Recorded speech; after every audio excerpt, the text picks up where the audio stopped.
if your members come from any form of leadership position, again, those are folks we're going to really want to hammer on and focus on to get their stamp of approval. Lastly, the Congressional Fire Caucus is just a wealth of support for our members. The Fire Caucus is one of the largest bipartisan caucuses on the Hill, and it really is essentially an informal gathering of members of Congress who've expressed an interest in advancing policies to help firefighters and help the fire service. These folks, hopefully, you'll see and you'll experience are really primed for support. They're going to be especially sympathetic ears for you to meet with and to talk about these issues. Should be receptive.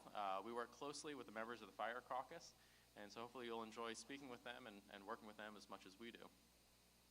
In all, thank you again for coming to the Legislative Conference this year. Having your travel here to D.C. and to speak directly with members of Congress is crucial.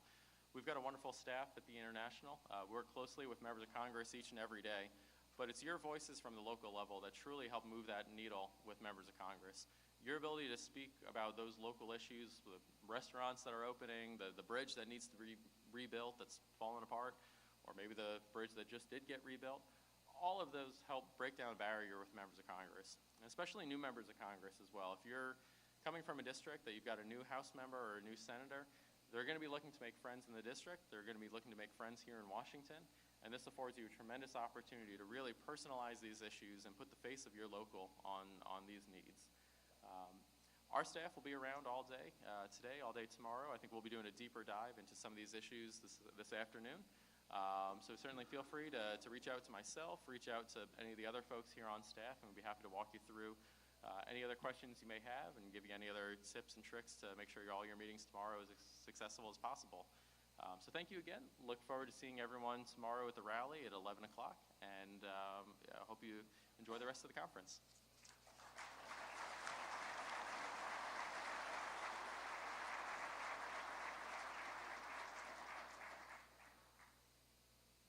Please remain seated as the program is about to begin.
President of the Federal Firefighters Joint Council and the Fort Myer Federal Firefighters, IAFF Local F-253, Michael Jackson.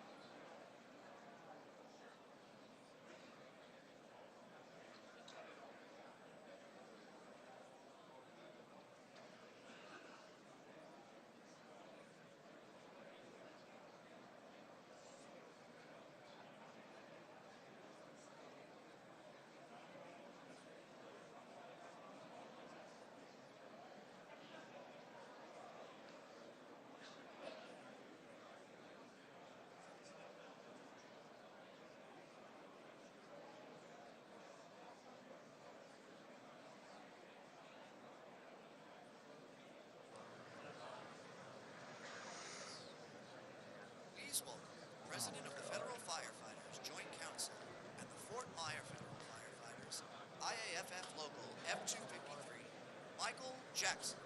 Please welcome President of the Federal Firefighters Joint Council and the Fort Myer Federal Firefighters, IAFF Local F-253, Michael Jackson.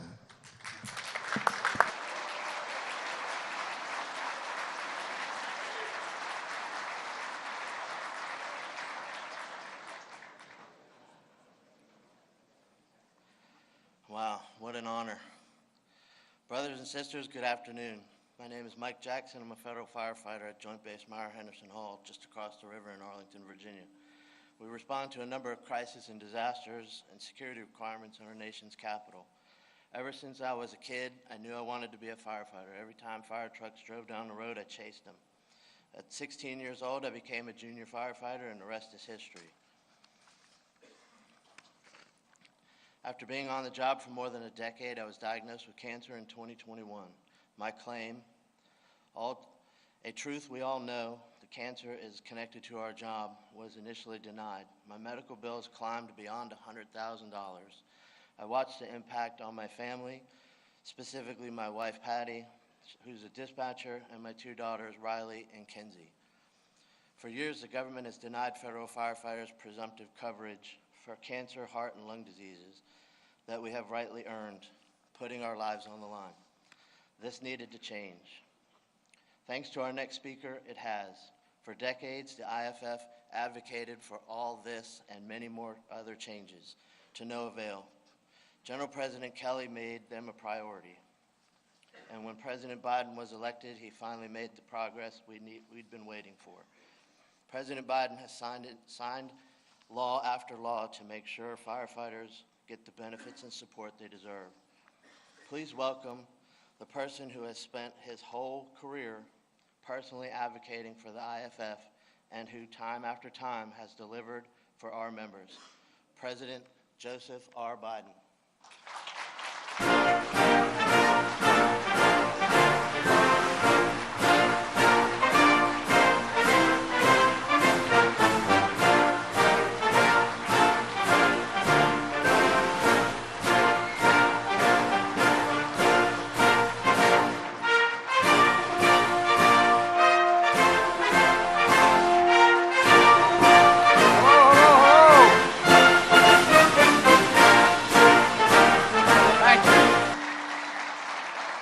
Thanks, Mike. I appreciate it very much. Please have a seat if there's one you have.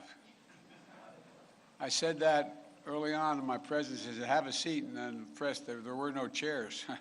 Press looked at, he's so dumb he didn't even know there's no seats there. Folks, look, I want to thank your president, Eddie Kelly. He's been a friend of mine a long, long time. A lot of you have been great friends and good with my family. You know, I joined many of you virtually in October at the U.S. Fire Administration's Summit on Fire Prevention and Control.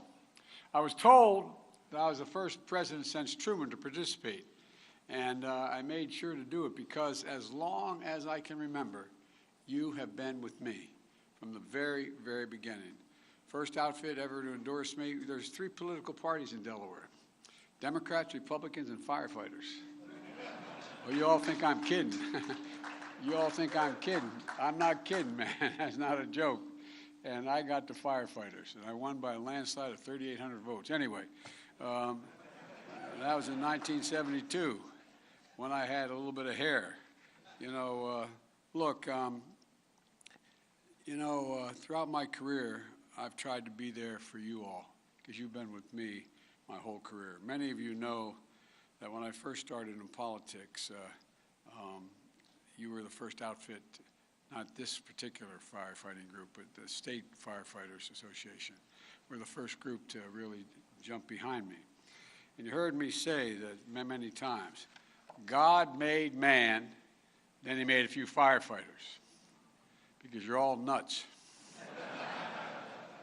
You're the only ones that run into flames. Everybody runs away from them. The overwhelming human instinct is to run away from danger, but when the bell rings, you run toward it, no matter what. And folks, you know, you put on that helmet, you put on that gear, you jump in the back of that truck, and you jump in the ambulance. You do what you do, and you do it well. And you say you're just doing your job. Well, we know it's not just a job. Being a firefighter is not what you do, it's who you are. It's who you are, it defines you. As a kid in Claymont, Delaware, we moved down from Scranton. It used to be a steel town. There's no steel anymore. There used to be worse steel. And I lived in an apartment complex when we moved down, and up the street was a little Catholic grade school I went to called Holy Rosary. And right across the street was the Claymont Fire Hall. And that was a place where you got buried, you got married, it was the center of the town, for real, not a joke. And a lot of my buddies, we all either became firefighters, cops, or priests. And here I am. I wasn't qualified for any of them. But folks, it's been part of my career my whole life, and I'm not going to go through it all, but you literally, my fire company at home, saved my life. I came back from a trip after being away for a couple of days, and I had these terrible headaches, was diagnosed with having anyway, they had to take the top of my head off a couple times, see if I had a brain. But all kidding aside, what happened was it was a snowstorm, and I had a cranial aneurysm, and I had to be operated on immediately. And the doc who was going to do it was the best doc there was around, who was down at Walter Reed, because he had operated on so many folks. And I couldn't get down. The Republican president, offered me the Marine One to get down, but it couldn't fly because of the weather. So my fire company got me down in the middle of a snowstorm for a 9-hour operation. Saved my life. You saved the life of my sons and my two sons when my wife and daughter were killed right after I got elected. Tractor trailer broadside them, killed my wife, killed my daughter, and my two boys were on top of their dead sister and mom they tell me I never wanted to know the detail, but up to close to 3 hours took my fire company to jaws of life to get them out and get them to the hospital.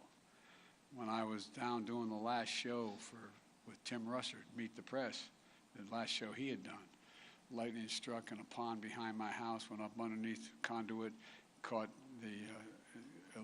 fire underneath the floorboards of my house. And it was during the summer, air conditioning was on, smoke that thick, all 3 stories. The reason I can show you that is because every piece of furniture had to be replaced because of the smoke. But guess what? My fire company was there to go in and save my wife, get her out, the cat, and my 67 Corvette. But in all seriousness, you've been there too many times. And people don't really appreciate what you do until they need you. They don't really understand it. And you're there every single day for families all across the country. And with the climate change becoming so severe, we're calling on you more and more and more. Extreme heat and drought have turned wildfire season into wildfire years. Cities and towns have never had to confront this before, and are now facing it head on. As president, I saw firsthand the devastating wildfires that burned homes and businesses from New Mexico, Colorado, California, Idaho. I met with firefighters, many of whom are never trained to fight wildfires, saving lives and risking their own. They brought boats and rescue equipment after hurricanes in Florida, Puerto Rico, New Jersey, New York, Louisiana, all of which I've been to since I've been president. Rescuing families from ruined homes, ferrying people and pets to safety. You travel far and wide with urban search and rescue and other disaster response teams, and you help your fellow Americans take care of your own. Take care of your own. You don't just show up at disasters. In many of the places I've been in the last year with all these disasters, The very firefighters who were helping out, their homes were burning while they were helping. Their homes were burning. They were still showing up to the job. You show up every single time that bell rings. You respond to hundreds of thousands of fires, medical calls, and other emergencies. When the building collapsed in Surfside because of the foundations going on, it was firefighters pulling people from that wreckage when I was down there. When mass shootings ripped through communities from Michigan State University to Monterey Park and El Paso to Buffalo, you rushed in to save lives with your own law enforcement partners. Look, this is tough work, and you bear the scars, and you paid the price for your courage. Just last week, I lost one of my own. Well, you lost, one of your own in a 4-alarm and fire in Buffalo. Firefighter Jason Arno, 37 years old, just married, young daughter. To Jason's family and the firefighting families here today and around the country who've lost someone's loved ones and colleagues, we can never thank you enough. We can never repay you. I've done more firefighter funerals than I want to acknowledge. The only thing that protects you is more firefighters. More firefighters. In 2022, there were 99 line-of-duty deaths. I've been to, as I said, far too many firefighter funerals in my life. And I know too many of you are dealing with cancer from chemicals and toxins on the job and in your gear. It's wrong. It's wrong. Well, let me tell you something. I have your back. Eddie just talked to him about the 3 requests he has, and I won't go into them now, but I'm going to push all of them. And I promise you, you've had my back and I'll have yours. You know, when I...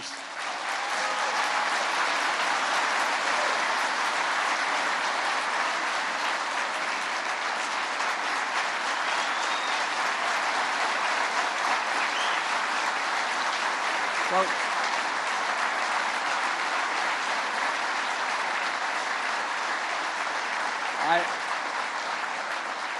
thank you, but I should be clapping for you. You know, when I served in the Senate, I fought to create the Safer Grant Program.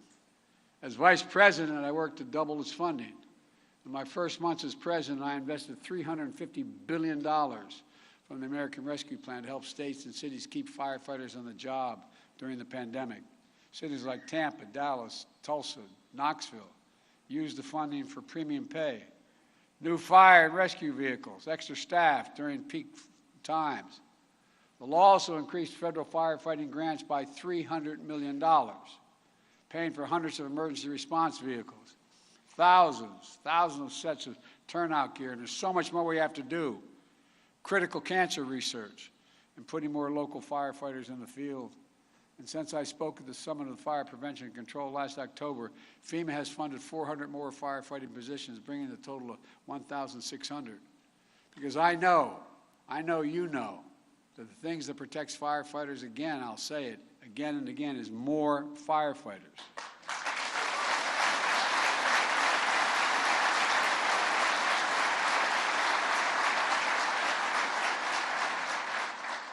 My dad used to have an expression for real. My dad was a real gentleman, never went to college, but he was a guy who cared a lot. And my dad used to have an expression. He said, Joey, a job's about a lot more than a paycheck. It's about your dignity. It's about respect. It's about being able to look your child in the eye and say, honey, it's going to be okay. That's why I fight so damn hard to protect your right to collective bargaining.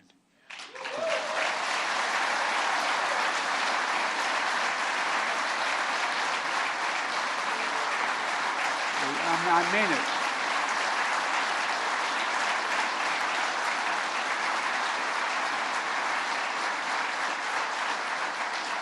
And to make sure you have what you need to manage the risk of your job. Today, emergency response and preparedness standards, including the rules on fire brigades, are outdated and incomplete.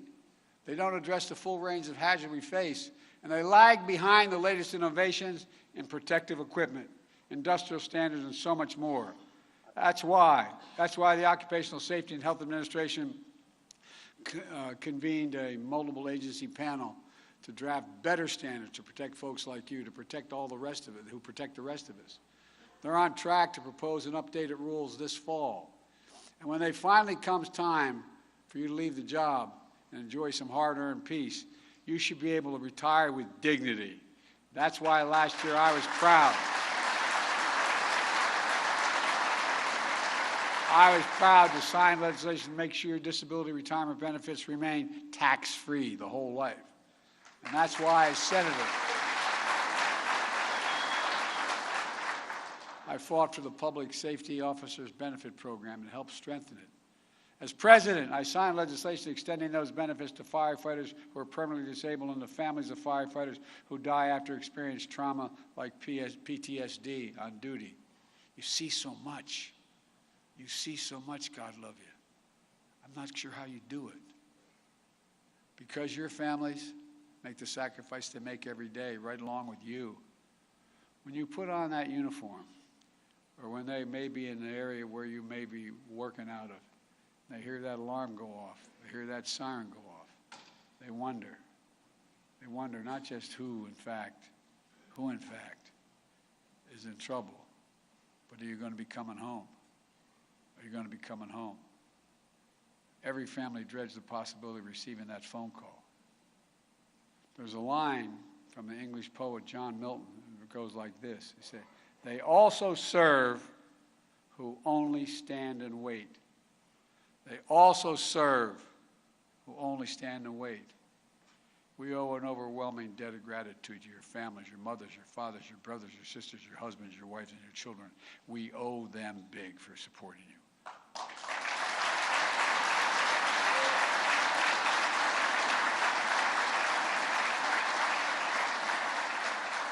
No matter how much we kid around, guys, joke. And I've been hung out with too many firemen, too many fire events. What you do takes enormous courage. It's a simple proposition. It takes courage.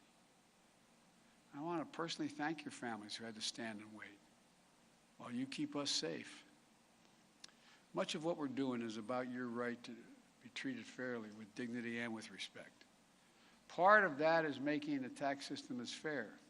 By the way, we can make all these improvements and still cut the deficit if we start making people pay fair share.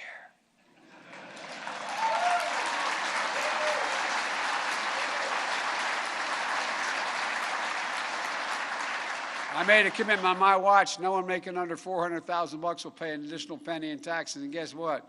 I did all we did, and all the stuff you guys wanted me doing and some more, and we still cut the deficit in the last 2 years by $1.7 trillion. You know why?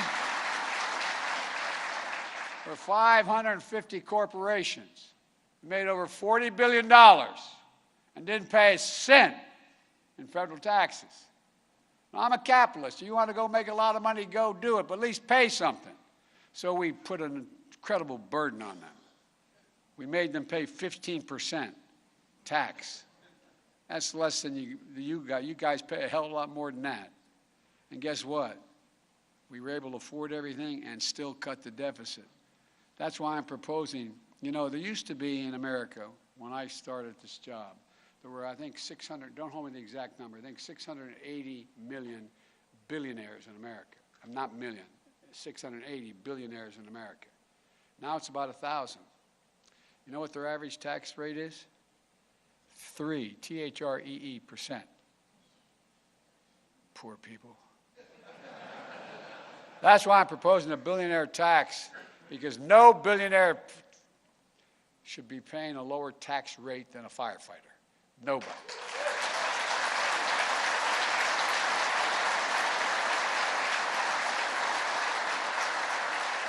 And by the way, they still have hundreds of billions, millions of dollars. It's not like it's going to be a great sacrifice. Dignity and respect also means protecting your health. Toxic substance you're exposed to on the job are almost certainly why cancer is a leading killer to firefighters. You don't have to look much further than 9/11. How hard we all fought to make sure they got covered.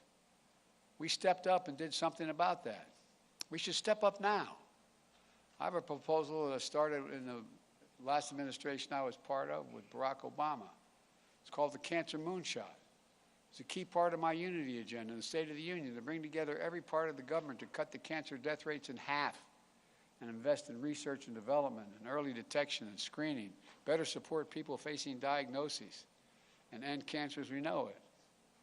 We also created a special claims unit at the Department of Labor to process cancer claims, all other claims for federal firefighters, and do it faster. We're going after toxic exposure to PFAS, so-called forever chemicals, that for years have been in your gear, your equipment, your fire supervision agents. You know, they depend, that you depend on to be able to do your job. I signed legislation to fund research aimed at understanding the risk you face from PFAS and how to mitigate it. We banned the Department of Defense from buying gear that contains PFAS as soon as alternative is available. I'm determined to make sure you have the gear that protects you without making you or your family sick. You deserve it.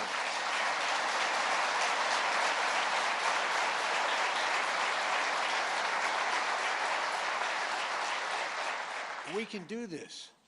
I met with every major cancer research facility in the world but one. From Asia to Europe, the Middle East. And guess what? We can do it. We've got to fund it. In December, I was proud to sign the Federal Firefighters Fairness Act, giving more than 10,000 federal firefighters and their families critical workers' compensation and other benefits by making sure certain kinds of heart problems, lung disease, and cancers are presumed to be caused by the job.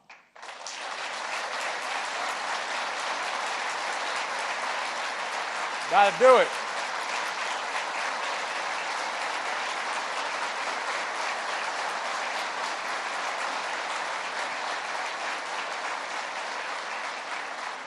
And excuse, as they used to say when I was a senator, a point of personal privilege.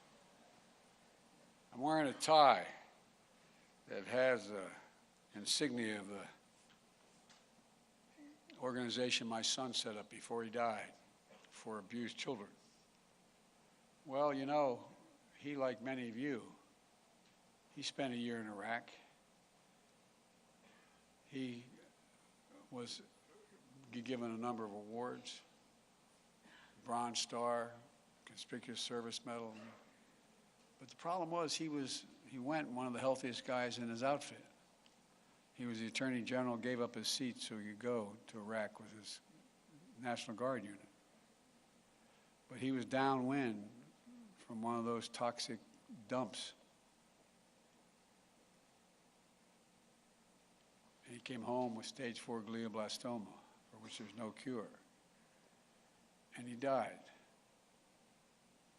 The idea, and that's why I work so hard to get that legislation passed for veterans, that you have to prove beyond a doubt what caused it when it's obvious what was in the air. It's just wrong. Senator Klobuchar and Congressman Pascrell, are working on what they call the Honor Act to extend public safety officer benefit program to cover firefighters who die from cancer. I support it. Congress should introduce it, pass it, and get it to my desk for me to sign it.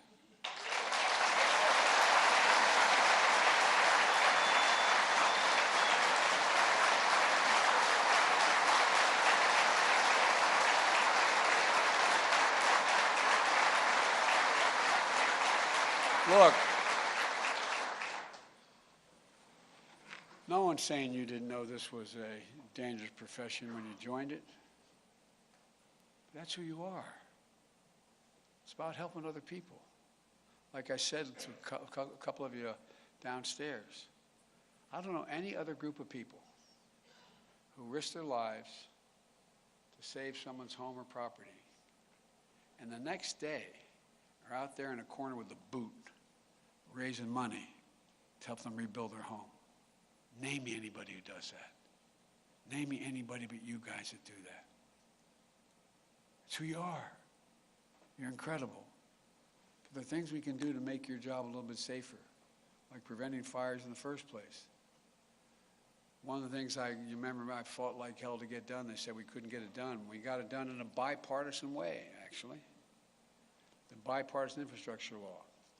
The largest investment, over $1.2 trillion in our modernizing our nation's infrastructure. Largest investment since the Eisenhower interstate highway system. How can we be the leading country in the world economically and have a second-class infrastructure system? When people hear infrastructure, they think only of roads and bridges, which is important. Well, this includes significant funding for community resilience to wildfires, like clearing trees and brush, creating fire buffers in high-risk areas, and to harness new tools to keep communities safe. These new tools include advancing satellite technology that's going to help us get better predictive evidence of where wildfires are going so we can better position resources to respond. We're rebuilding and reinforcing our water mains in America.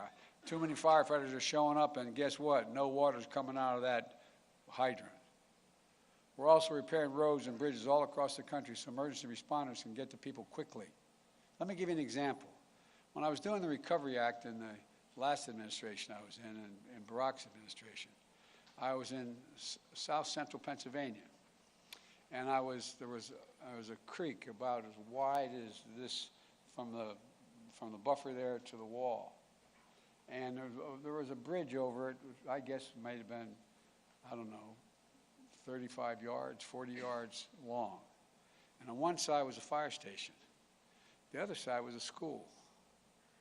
Had there been a fire, they couldn't get across that bridge because they couldn't handle the weight of the fire truck.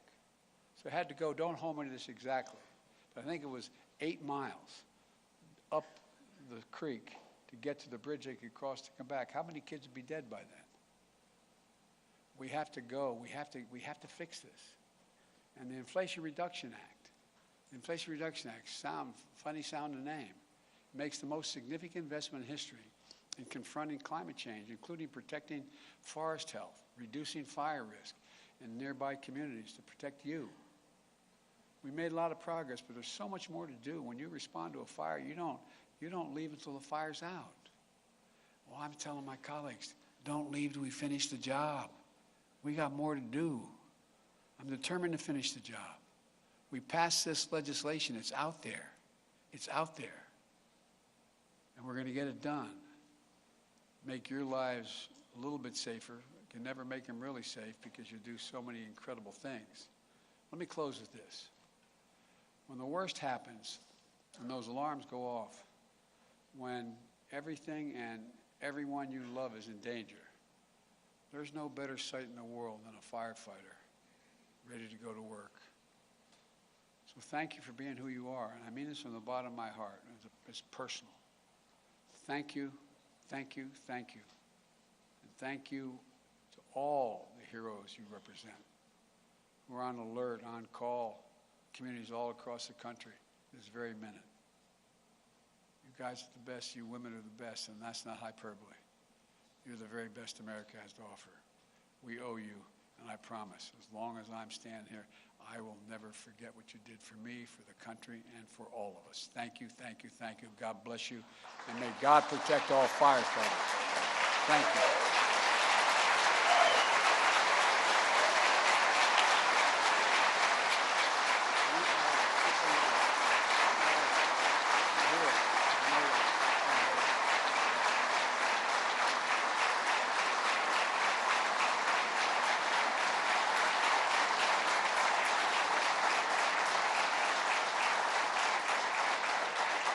Well deserved, Mr. President. I can tell you I've listened to a lot of politicians talk. We hear things that are nice to hear, like we run in when others run out. You are the only person I've ever heard say that the only thing that makes firefighters safer is more firefighters. You get it. You get us. In just 2 years, you have clearly established yourself as the greatest president firefighters have ever had in this country. Thank you so much.